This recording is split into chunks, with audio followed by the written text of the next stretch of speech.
আসসালামু আলাইকুম এভরিওয়ান। সবাই কেমন আছেন? মনে হয় না ভালো আছেন, কারণ বাংলাদেশের পরিস্থিতি ভাই খুবই খারাপ, খুবই ভয়াবহ।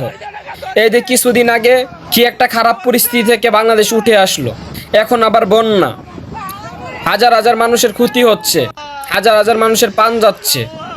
আপনারা শুনেছিলেন যে সিলেট বন্যা হয়েছিল, আর ওই সময় যারা সিলেটের মানুষের পাশে গিয়ে দাঁড়াইছে তাদেরকে এখন আপনারা বলেন বিজনেসম্যান, মানবতার ফিরিউল্লাহ।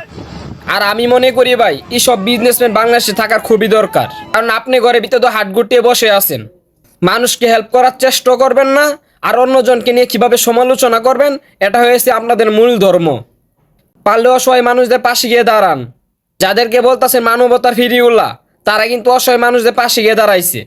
আপনারা পারেন শুধু অন্যজনকে নিয়ে সমালোচনা করা, হাসি ঠাট্টা করা। আমাদের বাঙালির মেন স্বভাব হচ্ছে নিজেও কিছু পারবো না করতে, অন্যজনকে দিব না কিছু করার জন্য। আপনারা যে বলেন মানবতার ফিরিউল্লাহ, এখন আপনারা যান তাদেরকে হেল্প করেন, তাদের পাশে গিয়ে দাঁড়ান। হ্যাঁ, মানছি তারা ভুল করছে, মানুষ সব বিষয়ে সব কাজে থাকতে পারে না, আর সবাই যে এক তাও কিন্তু নয়।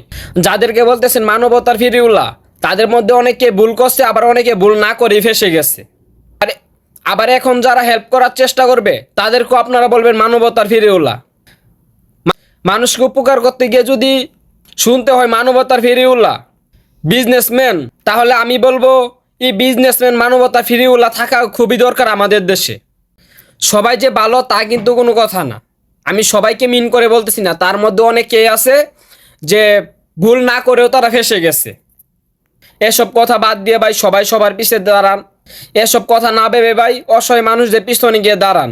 আর প্লিজ ভাই প্লিজ, দয়া করে এখন যারা অসহায় মানুষদের পিছনে গিয়ে দাঁড়াইতেছে তাদেরকে মানবতার ফিরিউল্লাহ বলবেন না, তাদেরকে নিয়ে হাসি ঠাট্টা করবেন না।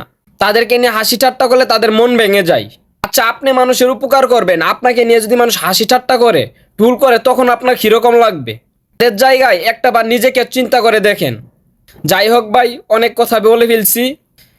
সব কিছু বাদ দিয়ে ভাই অসহায় মানুষদের পাশে গিয়ে দাঁড়ান। যা যতটুকু সামর্থ্য আছে, সামর্থ্য অনুযায়ী তাদেরকে হেল্প করার চেষ্টা করেন।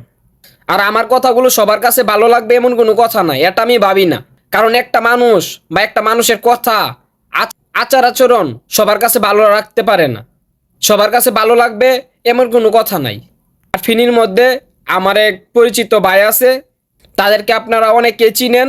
যদি হেল্প করতে চান আমার কমেন্ট সেকশনে বলেন, আমি আপনাদেরকে নাম্বার দিয়ে দিব বা ওনার সাথে যোগাযোগ করার সুযোগ করে দিব, বা নেক্সট কোনো ভিডিওতে ওনার নাম্বারটা আমি দিয়ে দিব। যদি আপনারা হেল্প করতে চান কমেন্ট সেকশনে বলেন, কমেন্টের উপর নির্ভর করে আমার পরবর্তী ভিডিওটা বানানো হবে। ঘরের ভিতরে হাত গুটিয়ে না বসে থেকে অসহায় মানুষদের পাশে গিয়ে দাঁড়ান। আর যার যেরকম আছে সামর্থ্য অনুযায়ী আপনি হেল্প করার চেষ্টা করেন। আজ আমি ভালো আছি, কাল খারাপ হতে পারি। আজ আপনার এলাকা ভালো আছে, কাল খারাপ হতে পারে। খারাপ হতে কতক্ষণ?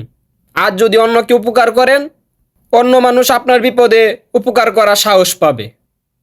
ধন্যবাদ, সবাই ভালো থাকুন, সুস্থ থাকুন, আল্লাহ হাফেজ। আর আবারও বলি, অসহায় মানুষদের পাশে গিয়ে দাঁড়ান, আর মানুষকে নিয়ে হাসি ঠাট্টা করা বন্ধ করুন।